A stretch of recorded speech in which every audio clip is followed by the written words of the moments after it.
Torah Coach vous présente 2 minutes de réflexion. Bonjour à toutes et bonjour à tous. On a tous besoin d'un idéal. On a tous besoin d'une source d'inspiration qui parfois nous montre la voie à suivre, parfois nous conforte dans la voie que l'on a déjà choisi de suivre, parfois encore nous fait rêver d'une voie que l'on pressent ne jamais pouvoir suivre, même si cela suffit de l'imaginer. Car il y a des rêves faits pour se concrétiser et des rêves faits pour rester des rêves. L'idéalisation, puisqu'il est question de ce processus, est assimilable à un pont joignant deux mondes opposés, réalité et fantasme. Plus exactement, un pont qui projette, ou transfère, pour utiliser un mot cher à la psychanalyse, des éléments fantasmatiques subjectifs sur la réalité objective. En clair, l'individu projette des éléments qui n'appartiennent qu'à ses rêves sur la réalité telle qu'elle est.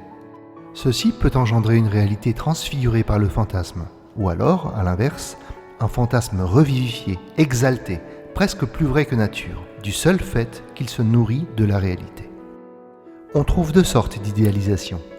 L'idéalisation dite positive confère à l'objet idéalisé des vertus, des potentialités, quand ce ne sont pas des pouvoirs qu'il n'a probablement pas, mais qu'on lui prête par confort ou bien par intérêt. Ce phénomène survient volontiers quand on n'a jamais vraiment tissé de lien avec l'objet idéalisé. A l'inverse, l'idéalisation dite négative confère à l'objet idéalisé toutes les infamies.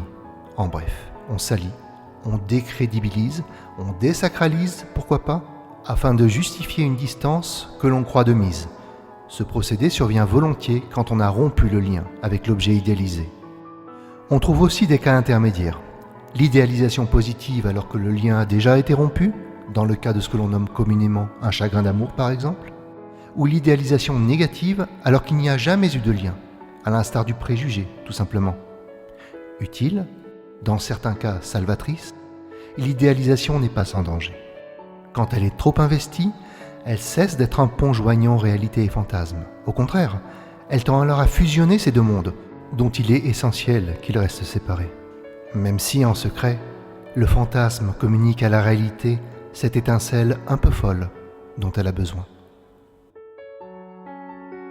Cette publication vous a plu? Partagez-la et retrouvez-nous sur torahcoach.fr. À bientôt.